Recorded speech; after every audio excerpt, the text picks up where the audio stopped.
So where should we start with I mean, I feel like I've talked to you so much already, but we have so much to talk about. Yeah, I reckon. How about I give you my pepeha first, and that ties me to Taranaki where I live. So ko Taranaki te maunga, ko wawaka o te awa, ko te awa te iwi, ko Ngāti Te Kura te hapu, ko Kātere te marae, ko Pina Simpson ahau. So that ties me to my maunga Taranaki, my river, which is next to my house. And that's our boundary. That's where my hapu in Taranaki ties me back to. Okay. Yeah, so when you say whakapapa, what does that mean? What does that mean Yep. to a Maori person? Whakapapa's, that's your genealogy, that's your lineage that ties you to your ancestors, your tupuna. It makes you who you are. Does that make sense? Yes. So that ties you to It's very important for us, like Aotearoa. I see, I see. Yeah, so you also talked about I guess the Kingitanga and your genealogy in the Kingitanga. So why don't you talk about your why don't you talk about your ancestry and how it goes back for you? Okay, so it's like, I think, as soon as we start to go back to our ancestors, every generation is four more, and it keeps growing and growing and growing. So I can tie myself to a number of different iwi. If I start with my mum's side, that's the easiest because her mother was actually a French woman.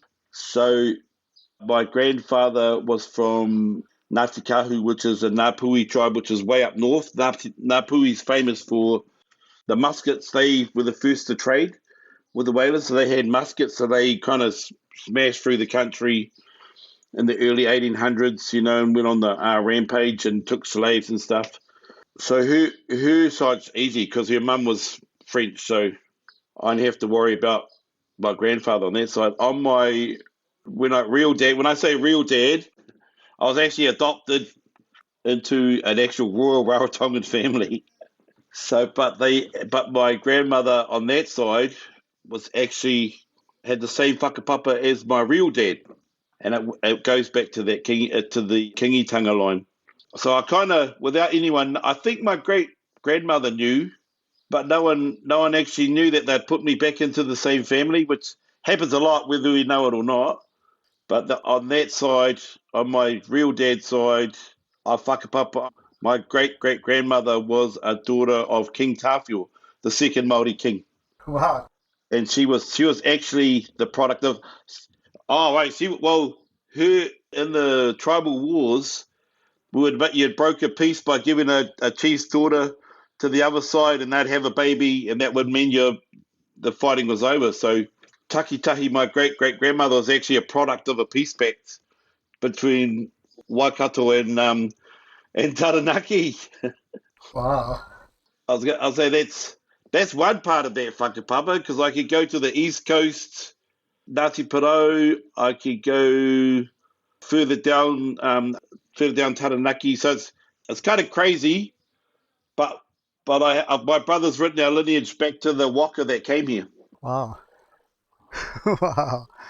That was interesting. I didn't know that whole history of coupe and everything. We went to I guess that coupe workshop that they have up here. It was really good. Yeah, well, you're in the heart of Ngāpuhi country right now. What is Napui? So that's the northern tribes. Oh, okay, okay. Okay. Yeah. So the where I train with Professor Tao, they call that the Southern tribes, right? Well, my whole crew. So what I did was I've got a whole lot of different crews in Aotearoa, actually Australia and London, Wow. and I called us Southern tribes, because we're the southernmost tribes people in the world. Ah, I see.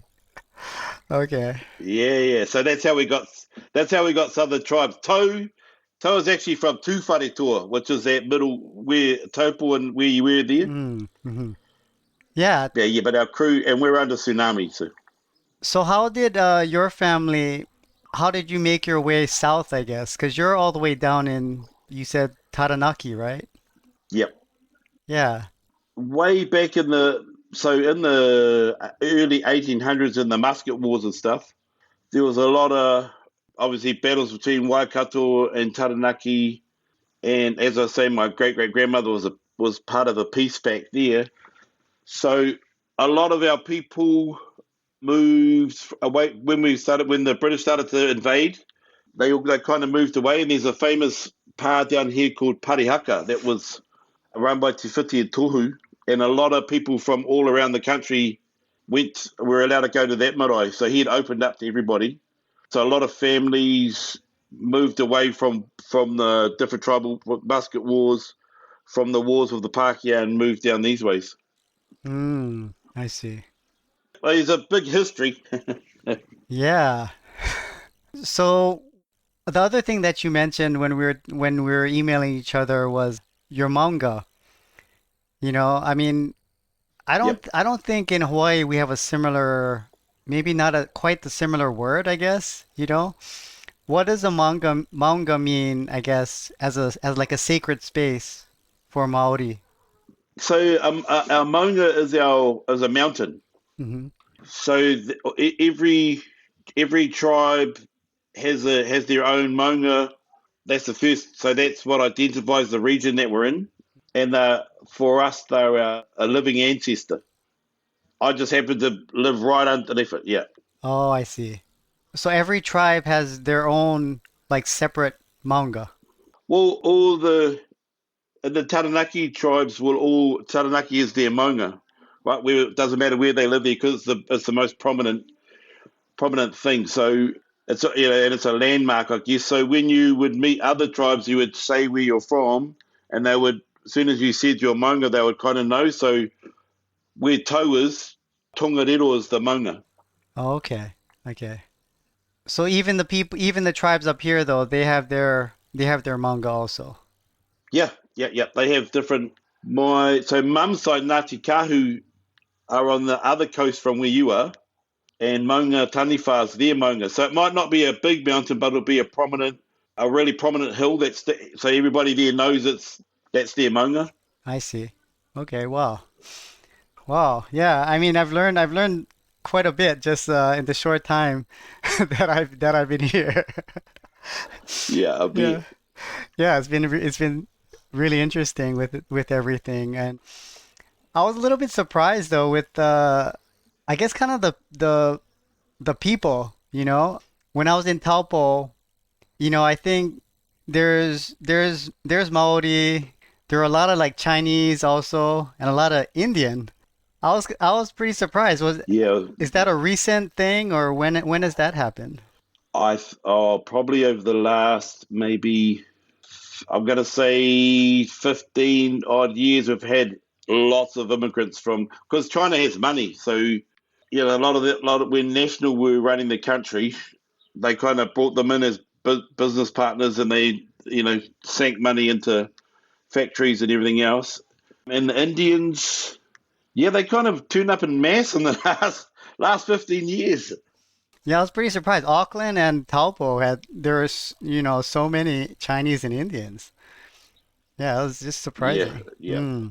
But up here, it seems like mostly, I guess mostly white people and Maori, it seems up north. Yeah, Yeah. So the yeah. Chinese and I think Indians Taupo too is a tourist place. really a tourist place. There were so many tourists up there. It was crazy. Yeah, it was nice coming up here. I mean, it's so much more quiet and everything. You're in the middle of the bush. I know, but this is much more my speed. I mean, where we're from a really small town in Hawaii also, and we don't get as many tourists where we're at. But some of the other islands, they get so many tourists also. It's just kind of crazy. Have you made it out to Hawaii? No, I always wanted to go, and I had friends in Hawaii. They were actually Māori. They lived there, Oh, wow. But they ended up moving to they ended up moving. Where did she go? Utah or something? But it's on my to-do list. Like I've still got to get to Rarotonga and Tahiti, so Uh-huh. I would like to go to Hawaii though. Yeah, I was pretty surprised because my son he goes to Hawaiian immersion school, so a lot of the Hawaiian words were kind of similar to the Maori Yeah. words. Yeah, like kai in Hawaiian it's I. A lot of the words are really similar. We have the same ancestry if Uh-huh. we go back, right? Yeah, yeah, And you could you could trace it through the language through the islands. Maybe because we don't have V, so that would be a W, maybe in Tonga or something, or they might like different dialects might drop a letter here and there. But if you listen, like aloha and aroha are the same word. yeah, yeah. So very much. And what they a Hawaiian, a Maoli? Are they called Maoli? Some of them. Excuse me? I've heard native Hawaiians call themselves Maoli, like how we're Maori, but it has an L in it. Oh, yeah, Kanaka Maoli. Yeah, Kanaka Maoli. Yeah, so that's tangata Maori. Tanga for Oh, really? Yep, Wow. same thing. You were mentioning that you're a Tuakana, I think, your older brother. What does he do exactly? Because you said he's really into the Maori language and everything. Yeah, he's way up there with translating. Like he learned all the different dialects, all the different Maori dialects. Stayed with the people that each tribe and learnt their way of speaking. He made up he's made up words for autism and ADHD and a whole lot of other modern words that there was no Maori words for, but he's given them old Maori names. So I think autism is takiwātangi, so in their own time. So kind of that explains what autism is. And he's written a couple of books. But he's the go-to guy when it comes to the reo. And what is his name again? His name is Kiri Opai. Okay. And you said he wrote that book. What was the name? Tikanga. Tikanga. Okay. Yeah, it's in the top ten selling books in the country. Oh, wow. So what does he do now? What's I think he's playing PlayStation. No, he might be writing another book. Advisor. He was an advisor for the health board and Māori advisor, but he just he goes, I get sick of having to not bow down, but sometimes you have to give to get things. So he's got enough money, he reckons he'd just go write another book. Okay. Does he do jiu-jitsu as well? No, I try to get him in there, But he hasn't. but Yeah, you haven't convinced him yet. 25 years I haven't convinced him. Well, maybe there's still hope, So you keep. I never give up. You know what it's like. Us jiu-jitsu guys can't stop preaching. Yeah, because I mean, he must be pretty influential with the Maori language because do you know how or who makes up the decisions, I guess, to make the new modern Maori words? Yeah, I don't. I think, like I said, he was way like he was finishing his. And this is me digressing, but he was finishing his doctorate, and the last part was to give a speech at a symposium or something. And he had written it all in Te Reo, and they said, "Oh, it has to be in English." And he goes, "It's a Maori doctorate. I will translate it when I'm finished." And they wouldn't let him do it, so he said, "Take your doctorate and put it somewhere else," and walked off. But I'm not sure how he got that job, but he's right. Like I said, he's way up there. He's a pretty humble guy. He doesn't say much. Like he likes to hide. Yeah, when it comes to protocol and tikanga and the language and teaching, he's the go-to guy. That's good to know. That's good to know.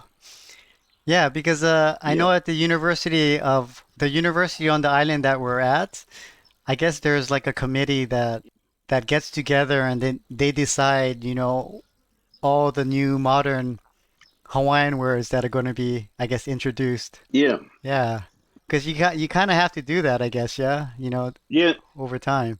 That's modernization. There's things that they didn't have, So yeah, but I don't know who decides who does that. But he actually won an award for the definitions, the medical definitions and terms for giving them Maori names.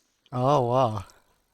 So how about yourself? I mean, did you go to a Maori like immersion school where you only spoke the Maori language? No, I was those kohanga reo started maybe in the 90s, perhaps late 80s, because our language nearly died. My grandmother was fluent, but she never taught my dad or anything because they got beaten at school for speaking. So in their mind, it was they weren't going to pass it on. I learnt at school, and I still remember my grandfather, who was Tahitian, saying, "Why do you want to do that language? It's dead." And he said, "Why don't you do French? They speak all around the world." And I turned around and said, "It's mine. It's my language. How old were you? If I can't speak my reo, why would have been 13?" Wow. That's a Yeah, good insight at 13 years old. yeah. Well, I've always been attached to my tupuna and things. Even though we weren't raised on the marae, like a lot of kids up north are a little, every different town, like Turangi, they might have a little bit more to do with their maraes and stuff because it's a smaller community. I grew up in a little town called Waitara, and everybody either had a Māori dad and a Pākehā mum, or a Māori mum and a Pākehā dad. So we're all we just saw everybody as the same. So we did get a little bit of our reo at school, not a lot, but yeah. When I look back, it wasn't like now we have full immersion schools, right? That you can go to Kura that you only speak the reo, which is great, I think, for revival. But I know you can go to Wānanga, Aotearoa, a lot of people go there now to learn te reo, and not just Māori, lots of people, anybody. But it's not, I grew up around a lot of old people that would speak Māori around me. So when you're a kid, you just, take things in your ear. And the way they have to teach them, I guess, at what they call the Open University or something, at Wānanga, Aotearoa, is for me is very structured, like how we learn English. So when they speak the reo, it doesn't flow like it did when I was around the old people because they spoke it every day. And I'm glad they're doing the reo, but it's not as fluent. It's not as it doesn't flow kind of how I learnt way back. So yeah, that's kind of I sit back, yeah, just go. I don't know, but at least they're talking though. So you grew up around the language. I mean, how much other like Maori, I guess, cultural things were you exposed to growing up? I guess you couldn't put a percentage on because it was just like learning to do haka and like the poi and some other things. All the kids did it at school anyway. And when you come from a little place like Waitara, which has a rich history, it's just added into your schoolwork, right? I don't. It wasn't. I think it was just for us. It was normal life, right? So every kid you knew had the same thing. If there was something on it, the marae would go there. Occasionally, we would go back to the King country where my dad's from. It'd be a little bit more formal up there, but some of that family like kind of lived on the marae. But yeah, for most of us, it was just not big things, just small things. Like sometimes it's just words, or we knew we were Māori anyway. Yeah. So I mean, do you think that I mean you had that realization that at 13 years old that you wanted to speak the language? Was that common? I mean, among the other kids your age? No, it No? wasn't. Yeah. So even I got my mata order last year. This is my Facebook call. I wanted that since I was 4 years old. Wow. In a world where only, yeah, I know, So in the day, only gang members had facial tattoos. So is that becoming a lot more common now in Aotearoa? Yeah, yeah. The resurgence is huge. It's Mm, great. yeah. I love it. I've seen it everywhere. And what is it called again? The face moko? So for the male, it's called mata order. Hmm. That's so that's your living face. And for the females, they have the moko kauai. So when the head part gets done, the forehead, that's called your tifana. And there's other parts, but I promised my mum. I lost my dad 2 years ago. That's why I got this, and I promised my mum I'd wait till she went before I got the top part done because I still answer to her. She's still above me, So, but yeah, we all have our different reasons for getting it. But I had my grandchildren around. I had my brother Kitty was here, and it was surreal because once it went on, I actually felt free. Like I didn't realize how shackled I was to colonialism. Ah, do you think most of the Maori feel like you? I guess regarding colonialism and Yeah, yeah, that's good. yeah. I like. Well, it is good because it's once upon a time people would try to shame you for being Maori, Mm. and like oh, you're only good for dry. When, like about when?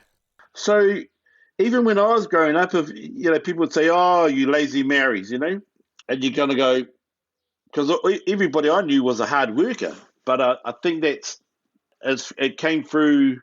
I don't know, maybe after the World Wars, because they took us away from our marae. We couldn't gather in groups. So when they stop us from being ourselves, people struggle, and a lot of Maori didn't do good at school because it was obviously Pākehā education.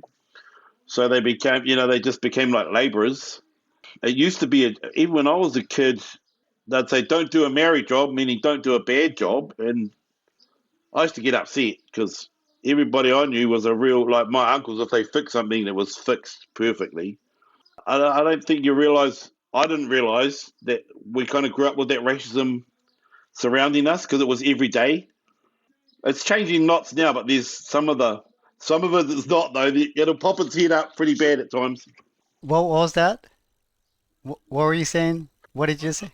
Like obviously times have changed and more Māori have got educated and they've become lawyers and they're holding those professional jobs. But the element of racism is still there, you know.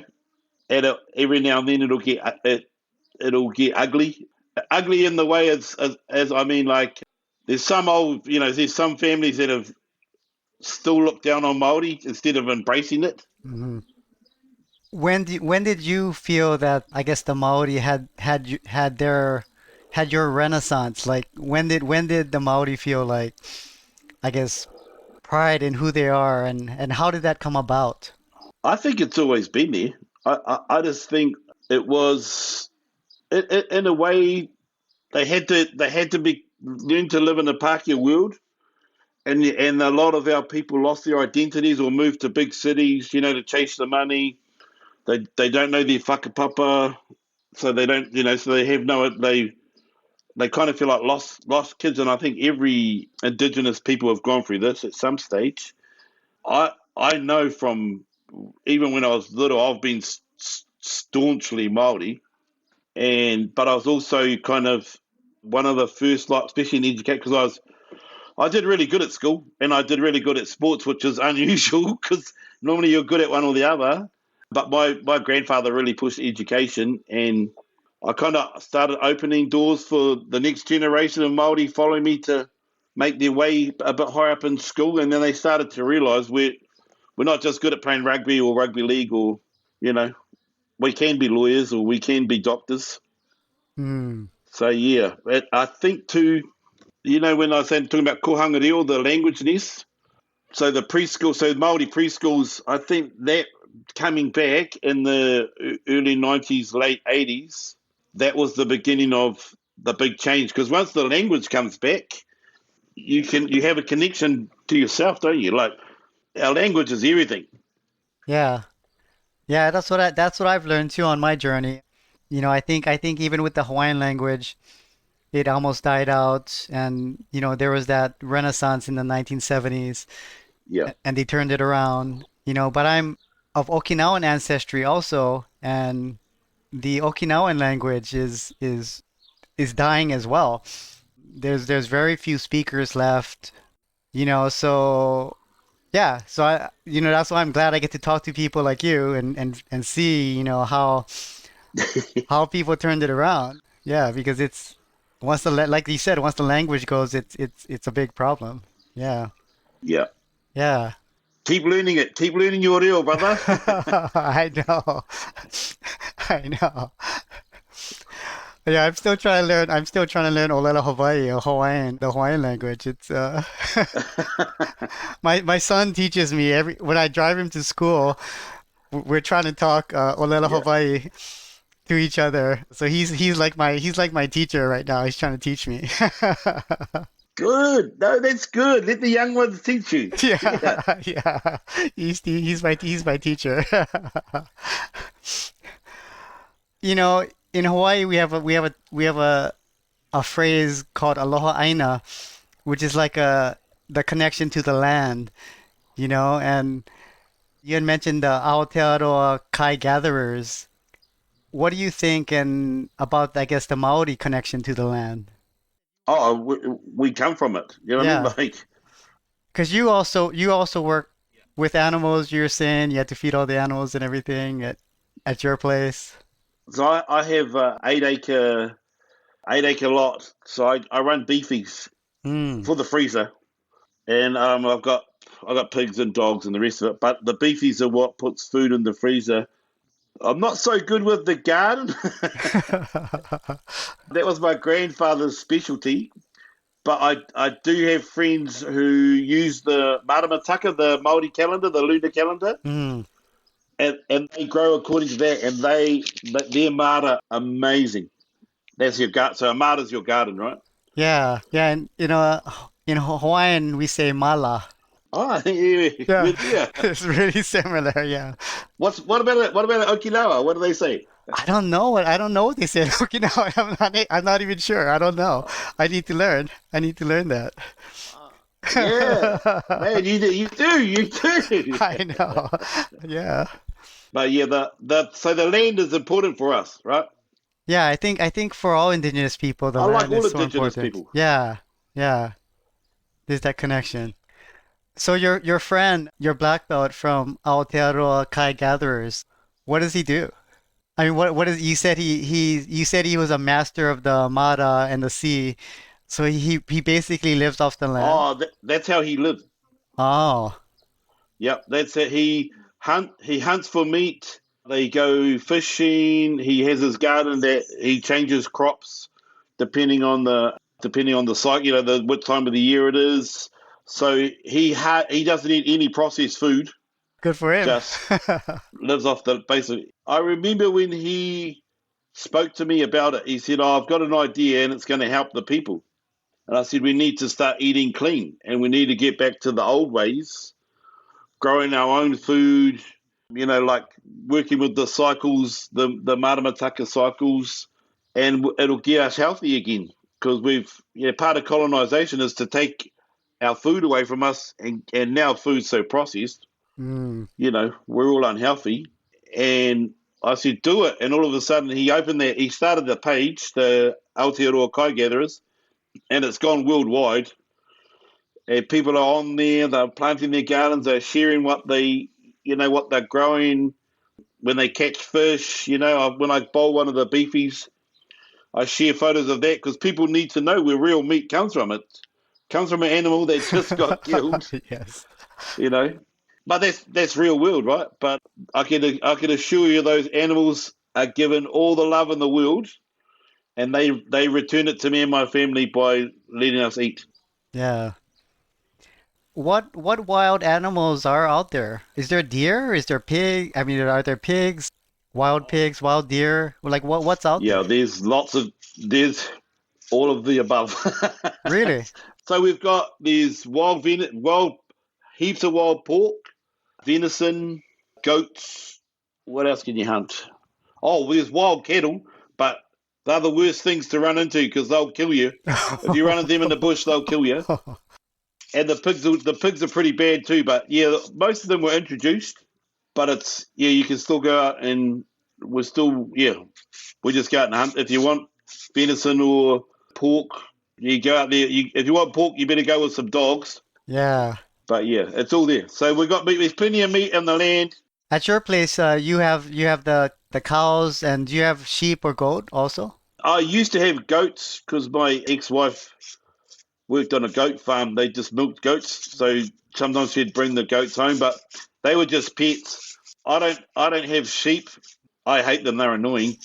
And my fencing, I live right next to the river, so if they get out across the river, I'm in trouble. And my fencing isn't really good enough for sheep. But my mum has a farm, and she runs horses, beefies, and sheep. Oh wow. Yeah, we don't have a big property back home, but I think sheep, we want to get into sheep at some point. We don't have I don't think we have enough space for cows, but I definitely want to do sheep. Yeah. How many acres do you have? We have 3 acres. Okay, Yeah. you'll probably get more meat out of sheep. Oh, you think so? Yeah.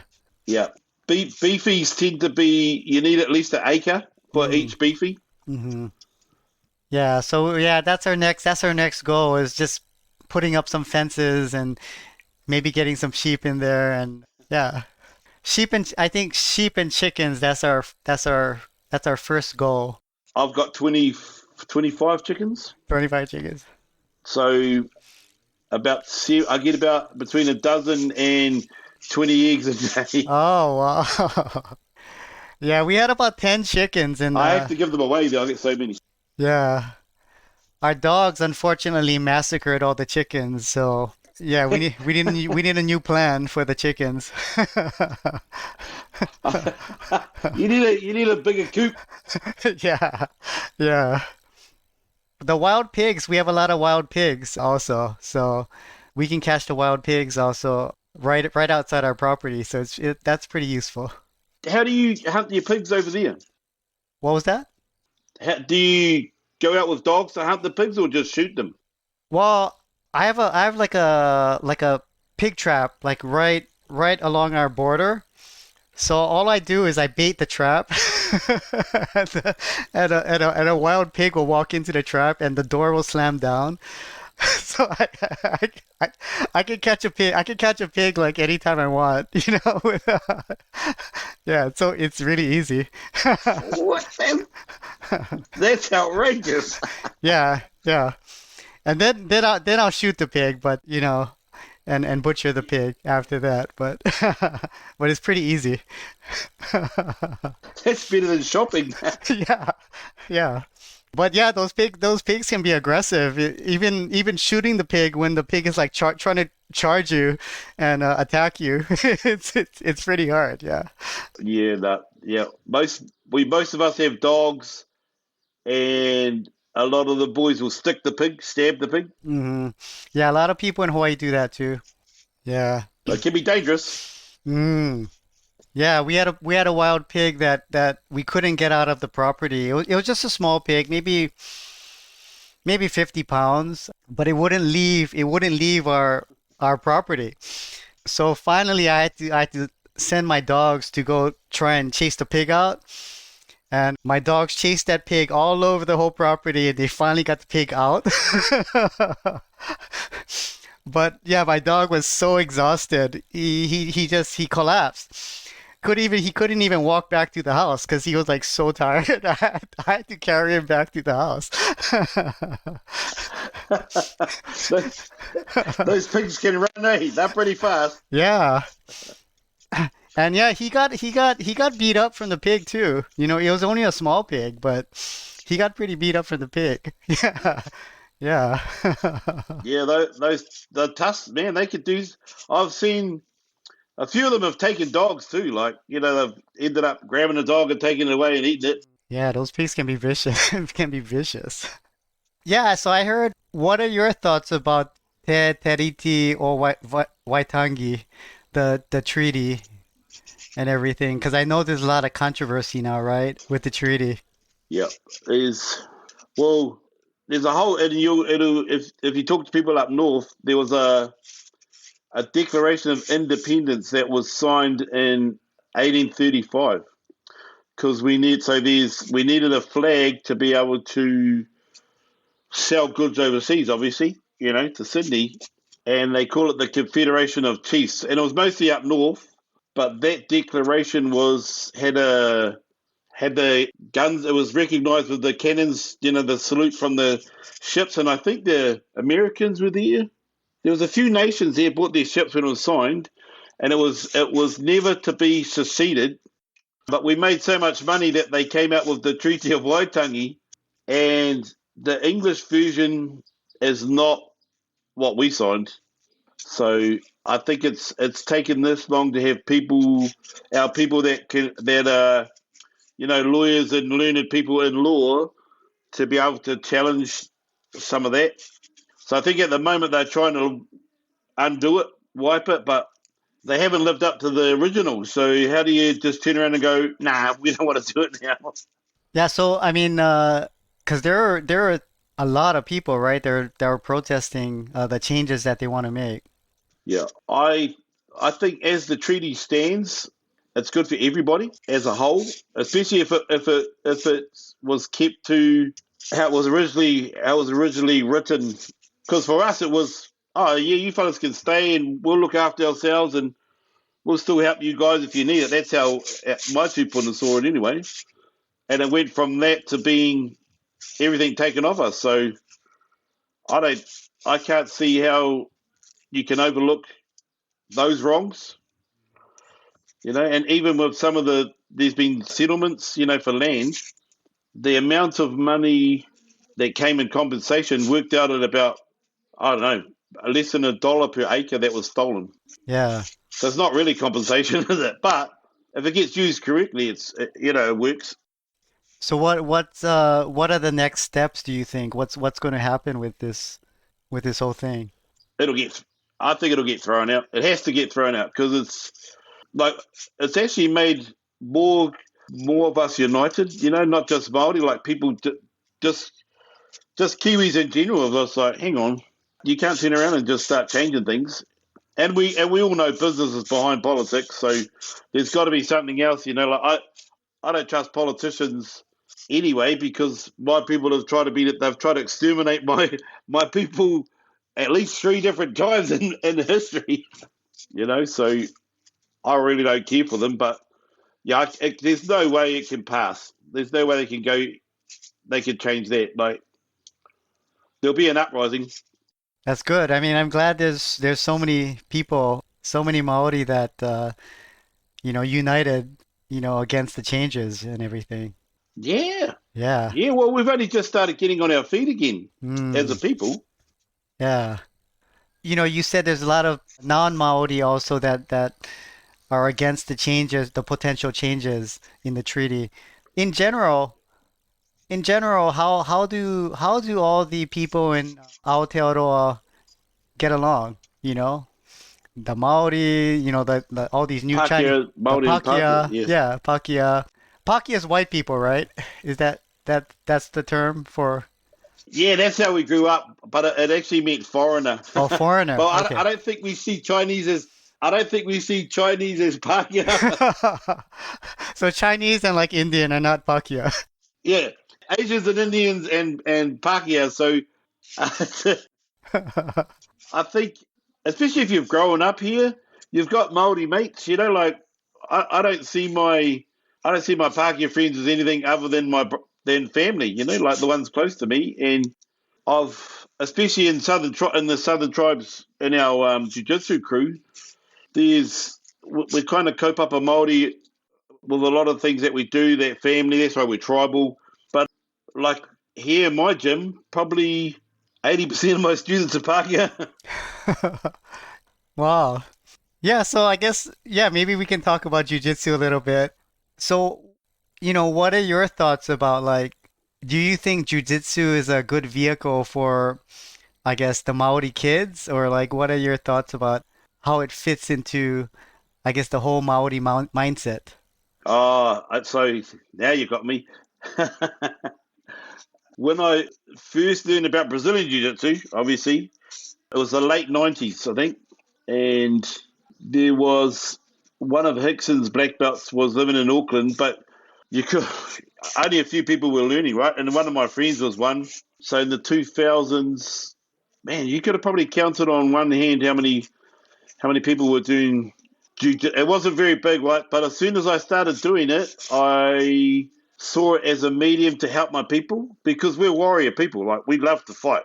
And the problem is I've lost too many friends and family either got killed in fights or they've ended up in jail, or like they love confrontation that much. And this was I saw it as a way that they could still be warriors, but it was acceptable to the world, and you get to tap. Your head doesn't come off, You get to tap and you go again. So that was my drive. That was my drive to spread jiu-jitsu, and for kids, I see it helping them to control their emotions, and you got to learn to lose. That's real. The real world is there's somebody better than you. So I back in 2008, 2009, 2008. I was still around there anyway. Me and my sons would drive 1,000 kilometers a week, teaching jiu-jitsu in different places, sleeping on couches, getting enough money to put petrol in the car and drive to the next place. I did that for a year. Nearly killed us, but there's not a soul in this country that doesn't know what jiu-jitsu is. My other goal was starting Māori Nationals. Mm. And to enter Māori Nationals, you have to give me your whakapapa. Oh, wow. Nice. So, yeah, well, I said I'd wait till the black belt came, because everyone was keen. I said, no, if we wait for the black belt, it's legit. So 2012, I caught my black. 2014, we had the first Māori Nationals. It was only 40 people, but it was, man, we got some crazy opposition to that. Pākehās came out in the woodwork and this is racist and why can't we be? It was awesome. I loved it. There was some good fights on the internet. So I purposely made the first one only adults, because I didn't want the kids to have any of that take, any of that problem on their shoulders. And we had an awesome day. This year's our 11th anniversary, and I've probably got so many handwritten whakapapa. I've probably got the biggest stash of everybody of handwritten whakapapa for all the entrants. So, and it's a magic day. Yeah, that's yeah, you gotta keep all of those, right? That's yeah. Yeah, well, my idea is 100 years from now, maybe their grandkids want a copy of their grandfather's whakapapa that he sent in, or just to see his writing. So, it'll get put in a safe place. Wow. Wow. So who was that? Who was the Hickson black belt that was there? You said in Auckland. Oh, way in the 90s was the Dolph Collier. Oh, I never heard of him. Oh. Yeah, he grew up with Hickson. So he was the person that introduced jiu-jitsu to Aotearoa? Yeah, his wife was a Brazilian diplomat, and she was sent here. So he was not allowed to work, but he was teaching jiu-jitsu, not as a job, maybe, but doesn't matter. So he was teaching in 96, 97. The first Kiwi black belt, first Kiwi blue belt was 1998. That's here in New Zealand, not counting Danaher. Is Danaher from New Zealand or Australia? No, he's a Kiwi. He's a Kiwi. Oh, I didn't know that. Okay, I didn't know that. Wow. Yeah. Okay, yeah. I didn't know that. He's from Auckland. Okay. Wow. But he didn't do jiu-jitsu, right? In Aotearoa. Did he only start jiu-jitsu back in the United States? No, there was none. Yeah, in New York when he was with Henzo. With Henzo, okay. Wow. Wow. Yeah, I didn't realize jiu-jitsu was so big, over here. When I was talking to Tao about a little bit about jiu-jitsu, and he was saying he took like 17 kids or something to the worlds. I mean, wow, that's amazing. Yeah. So those 1,000 Ks a week that me and my two sons did are paying dividends now, because every married kid's doing jiu-jitsu somewhere. Where is jiu-jitsu really popular? Because it doesn't seem like up here there's that much jiu-jitsu, right? Up in the north. Yeah, it's taken, because the north's so isolated, and it was. I've got a family up there. Man, you should come up and teach. And I'm like, you have to find people. I live in Taranaki, bro. You need to find people who want to train, and then we could, we could try to help. But you've probably seen that up the far north, there's everyone's so spread out and isolated. The rest of the country, it's everywhere, especially in the North Island. Not so much the South Island. The South Island's another one where you could travel for hours and not see anybody. Oh, I see. Yeah. I've never been to the South Island So, yet. but in the main, in the main centres, there's jiu-jitsu and MMA and stuff like that. So, because for me, jiu-jitsu and MMA were the same thing. That's how it started, right? Yeah. So how about MMA? I mean, what is more popular now over here? Is it MMA or jiu-jitsu? Well, for people doing training, or Yeah. I think there's a lot more people training jiu-jitsu. MMA, we had a good phase there for a while. Like maybe in the mid 2000s, it got really popular, and there's a few like grassroots shows that happened. But nowadays, you've kind of got to be in the big centres, if you want to fight all the time, and you can make a life out of MMA if you're that special guy. But I think even for jiu-jitsu, we've got a huge number of people that just do it for social, like for well-being, not so much for competition. And as I've got older, I need that. Me too. Yeah. Me too. I'm definitely a jiu-jitsu hobbyist, so. The hobbyists pay for the other guys. Yeah, yeah. Who are the Maori MMA like fighters right now? Who's in the UFC that's Maori? Dan Hooker. Oh, Dan Hooker? Okay. Yeah. So actually, Dan's my cousin. Really? So we're related through we're actually related through Takitahi, King Tāwhiao's daughter. Oh, wow. Yeah. Who else is there? A lot of the boys are islanders, that are in there, or part island or part Māori. Because there's a lot of Samoan There was fighters, right? Yeah. Mm. But they've grown up here. Man, those boys have got the hardest skulls you've ever seen. Yeah, I'm really happy for Dan Hooker. I mean, he's done so well recently, and he's like had a total comeback and everything, right? Yeah, and his original coach Carl Weber was New Zealand's first blue belt in 1998. Wow, wow. And Carl stopped doing jiu-jitsu. I was white belt, he was purple when we met, and then other Brazilians turned up in the early 2000s, and they kind of didn't like him teaching because he didn't have a master and the rest of it. So he focused on MMA, and he had already opened the door for me for jiu-jitsu, so I carried on with jiu-jitsu, and he ended up coming. When I caught my black, he put the gi back on and started his journey again. Caught his brown, and then I gave him his black belt 4 years ago. Oh, I think 4 years. wow. Wow. Dan Hooker caught his brown belt a year ago. Oh, yeah? Yeah, just over a year ago. Oh, wow. Did you give him his brown? Or who gave him his He brown? can grapple. That boy can grapple. Yeah? Yeah, Carl Weber gave him his brown belt. So Carl's his original coach. Uh-huh. So. Wow. Were you one of the first black belts in Aotearoa? Nah, there was a couple of. I'm trying to think. I know they did a list of Kiwi black belt, and when I caught mine, and this all around the world, County Danaher, and there's another fella, Tahi Burns, who's over in LA. I was probably one of the first Māori at home that caught it. Wow. Did you give Tao his black belt? I was amongst the pioneers. Yeah. Oh, okay. Tao's been with me. He got his first degree last year. Man, probably 15 years. Wow.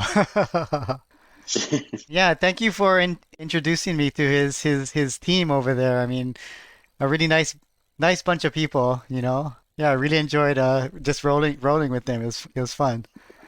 Yeah, they're good.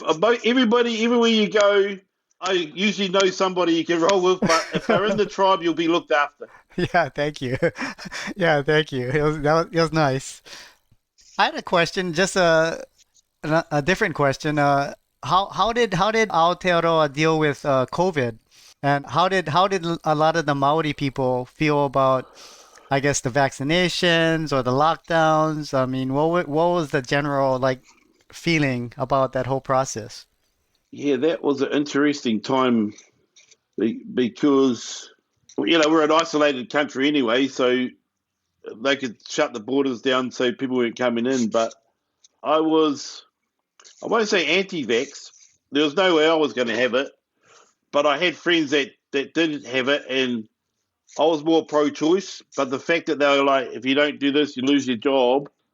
That's what kind of that upset a lot of us. And the lockdown. Well, I live in the country, so the lockdown really didn't bother me because I'm still walking around on the farm and down the road. But I had a lot of friends that suffered really bad mentally during that whole lockdown, crisis. And I mean, I can't speak for all Māori because a lot of all the marae was supposed to go vax pass. You know how they had the vax passes, and you could only travel if you've been vaccinated, and that upset a lot of us because the marae, that's our papa koinga. Like if somebody dies, we're supposed to go home and be there for the tangi, and if you didn't have a vax pass, so our own people were separating our own people, and that to me that's what the colonizers did, right? And a lot of people felt the same. And on the other hand, I could understand some of our leaders' dilemma because they were trying to not let our old people get sick because the information they were getting, as much as it turned out to be all lies, they had to worry about it. So I think, yeah, that was a tough one. I think a lot of people enjoyed being at home, but yeah, I remember a few people challenged me on the not getting vaxxed, and I said, why would I trust the government? They've tried to exterminate my people at least 3 times before this one. Yeah, You know, and yeah. and how did it go for you guys? I think with us also there was a lot of I guess dissension with the whole thing, except especially with the vaccination of the kids, I just didn't understand that why we had to vaccinate some of the healthy kids, and I had young kids at the time too, and I had a lot of disagreements, with my partner about that as well. But yeah, it was a difficult time for us also, Yeah, I didn't like the fact that you had to get vaccinated, to travel, and yeah, it was tough, and I can see, and I just wanted to ask you that question because like you said, why would you trust the government when they try to exterminate your people? It's like Yeah, uh, I I'm not silly, and I never trusted Bill Gates. So, but I can tell you, we did on the second. So that's 2020, wasn't it? COVID 5 years ago, and then we had lockdowns the following year again, and we actually did a black belt ceremony at a marae without vax passes, and if the police turned up, we were going to jump them.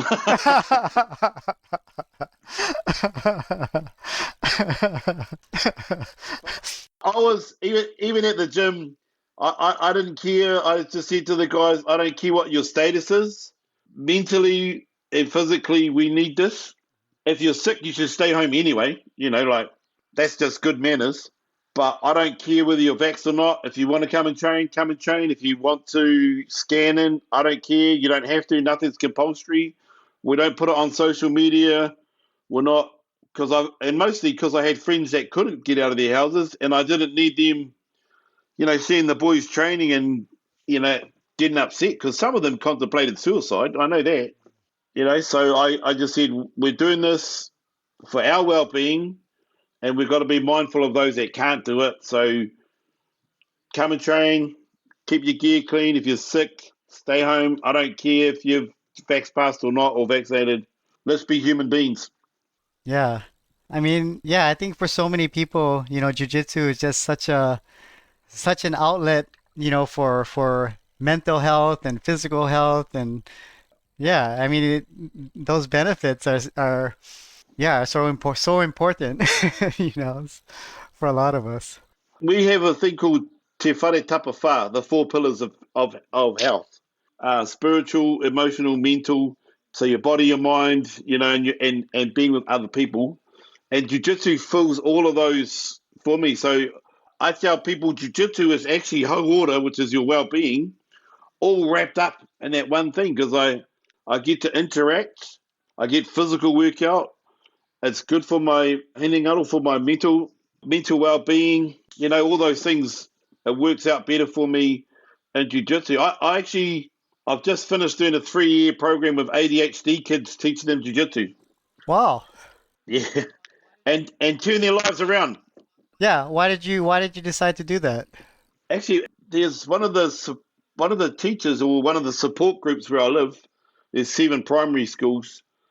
I went to my daughter's school and said, "Oh, we want to take some of these kids to do, I think they thought if we take to do some karate, they've got an outlet or something." And the headmaster knew I did jiu-jitsu. And she said, "Oh, I got the perfect man." So, we had a meeting, and I said, "Oh, look, I already teach some of my kids are ADHD, some are autistic, and I've watched the kids turn around through jiu-jitsu. I had one kid that he was sight impaired, and so his brain wasn't connecting the dots. Normally kids watch and they copy. So he was struggling there, but we reversed it and had him doing movements in jiu-jitsu, and his sight started to extend. So I said, look, jiu-jitsu's the medicine, and we gave it a try. And within 4 sessions, I only did half hour because they're ADHD kids and they'll destroy you.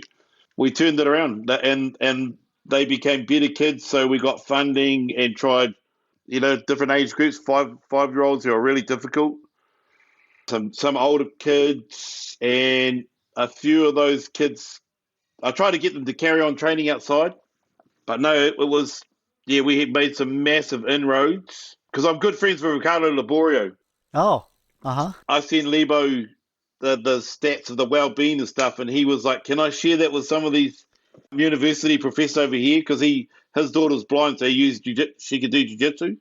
So the funding ran out this year, unfortunately, but I really did turn some lives around, and I guess it's up to the parents to keep bringing kids, to be in the normal classes. Wow. Were these Maori kids, or these were like a whole bunch of different kids? No, they're just kids. Yeah. But they gave me the worst ones they could find. Wow. That's amazing. Yeah, I mean, that jujitsu is the only activity that I make my son do. I told him, you can quit if you want to quit soccer after 1 year, you can quit, but you're not going to quit jujitsu. So at least until he's 18 years old, he's gonna do jujitsu, and then after that he can decide what he wants to do. So Yeah. The benefits for life, even in living, like he'll learn to when it's a stressful day, he'll learn to be able to deal with it. Like if it can give ADHD kids tools to calm themselves in class. I had one kid leave the program to focus on school, mm-hmm. and that's a win. So everything's there. Like I tell them, even my adults, I say, if you have a bad day, just come to jiu-jitsu. We'll do some chokes, and you'll forget about your bad day. That's true. 100%. Yeah, you got too many other things to worry about when you come to jiu-jitsu.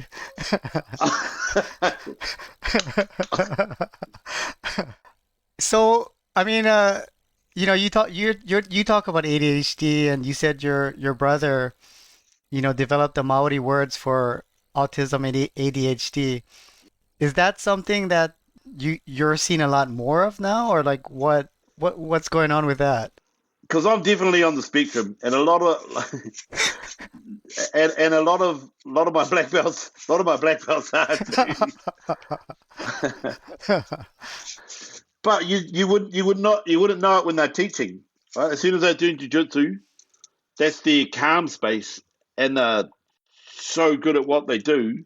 And I think maybe maybe our parents, maybe it was always there, but our parents didn't see it because we were never allowed to be inside, right? Get outside, I'll see you when it gets dark. And there was no TVs and no phones, so we were never inside. So they didn't. Now kids are stuck inside. Then they're all upset, and I think it's way more prevalent now. But perhaps we were all like that. It was just the environment was a bit different. So, I mean, doctors might tell you different, but that's how I see it. Yeah. Yes, I mean it's so good that you're taking in those kids and showing them the way. People used to look at me and go, "How do you do it?" And I went, "Some days I go home and I have to go to sleep for about 3 hours." And if the moon's full, they're diabolical. So I just switch. I just adapt. When we get there, if I have to switch it up, maybe we wrestle a lot more or something instead of. You can't be too technical with them, but they are actually really skilled. So they've helped me change how I teach jiu-jitsu to other kids. In what way? So like we play a game like get on top, stay on top, Ah. or pin to win. So if they get side control or mount or back, with the hooks in, now try to teach an ADD kid how to shrimp. It makes no sense. Yeah. Yeah. So when we would play the games, we'd have a class champion, right? So you lost, you go down there. So they started teaching themselves how to not get pinned. Yeah. Yeah, that's the whole big thing in jiu-jitsu You now, know? right? Yeah. Yeah. Like they would shrimp to their knees. Yeah. I mean, you let people figure it out on their own, right? You just tell them what the goal is, and people can figure it out on their own. Yeah. Yeah. Yeah. Because nowhere in my life can I ever think where shrimping would be a natural movement, unless a bus was going to fall on me. I know. Yeah, and at every jiu-jitsu school you go to, everybody, does the shrimping movement, so I usually walk in there and I go, "That's not how you shrimp." wow. So yeah, we're going to be here. We're going to be here for a couple more days, and I've got to eat in some Maori food. We've had hangi, we've had the fry bread, we have kumara. We had some ikamata today with the coconut milk, I guess coconut cream or something. Some lady was selling some smoked mullet roll. That was really interesting. I never had that. That was pretty good. What other Maori food should we be eating? Or where can we eat Maori food? Oh, Because it's hard to find. It's hard to find. yeah. It's not really. You can't roll up to a cafe and go, "Hey, what's?" Yeah. I mean, there are some. So we have our own breed called rewana bread. So it's made from a yeast, potato yeast. There's kanga pira, which is rotten corn. Where do you buy that? Or can you buy that? If there's a market on the weekend, like a local market, quite often you can find someone selling rewana bread or fry bread, a couple of things like that. I was saying before, like the kanga pita, the rotten corn, is like a porridge. Oh, you can smell it from miles away. Lots of people don't like it, but I I quite enjoyed it when I was a kid. Yeah, I just enjoy trying, different foods wherever we go. And I was kind of surprised that you can't really find Maori food unless you're really looking for it. Yeah, because that's normal for us, right? Like if we've got a family thing on, we have a hangi, or did you have a boil up at Toes? Did they have a boil up? No, no, no, no. We just rode a little bit and we just had some, what is the I think Steinlager, right? Steinlager is your Oh, yeah, yeah. no, those guys can drink. They can drink. Those guys can drink a lot. Yeah.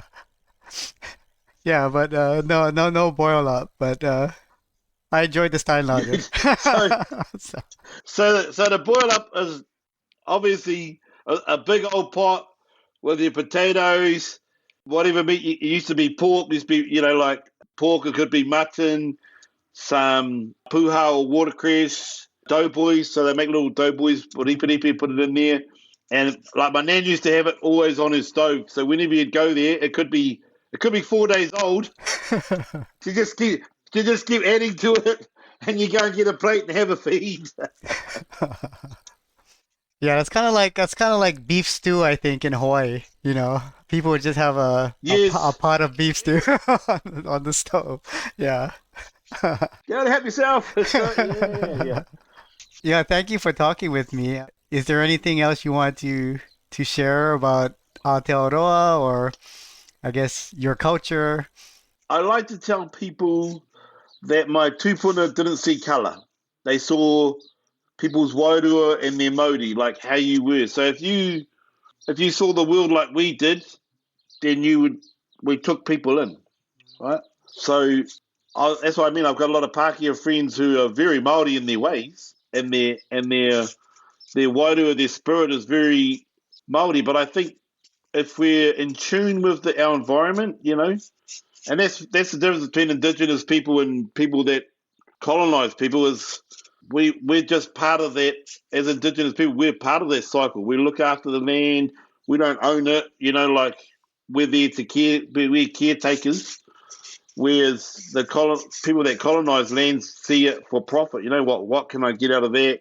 And I think all indigenous people, we all share the same love for where we're from and that of our ancestors. So, I think all of us have to make it that we keep our real selves alive, keep the language going, keep the reo going, keep our traditions going, our tikanga, learn about our ancestors, be proud of where we've come from, and know that worldwide we're all indigenous people somewhere, aren't we? Perfect.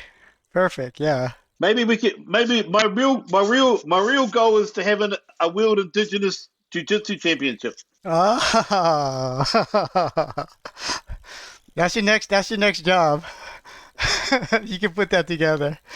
And we have to and everybody has to I might have to talk to Levi about it. everybody has to submit their whakapapa. Yeah, Yeah, absolutely, that's right. absolutely. That's right. That would be good, eh? That's right. Perfect. Well, if you ever make it over to Hawaii, definitely hit me up and, we'll take you around and show you around. And yeah, you definitely have a contact in Hawaii. I appreciate it. Hey, if you ever come back, make sure you come and I got a bed for you at my place. I know I got to make it down there. I don't know when we'll ever make it back over here, but I hope I can sometime. All right, brother. All right. Okay. Take care, Professor Pina. I appreciate it. Ka kite, Okay. Ngā mihi. ngā mihi. If you loved today's episode, we'd greatly appreciate your support. Please consider making a small donation at donorbox.org/Luchu Nation. Your contribution helps us continue creating great content for you. Nifē dēbiru.